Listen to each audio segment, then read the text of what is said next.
আজকে চলে এসেছি জ্যোতিদির নতুন দোকানে। এসে দেখি কিন্তু ফ্রাইড রাইস চলে এসছে। ফ্রাইড রাইস আর কি চিকেন কষা দিয়ে কত? 85, 85। এই দেখো কাজু কিশমিশ ভেজ মানে গাজর ডিম সব কিছুই দেওয়া।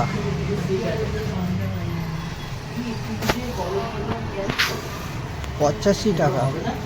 ক পিস চিকেন কষা থাকছে? 4 পিস।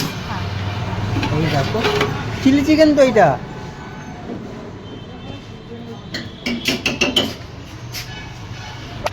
এই দেখো 4 পিস।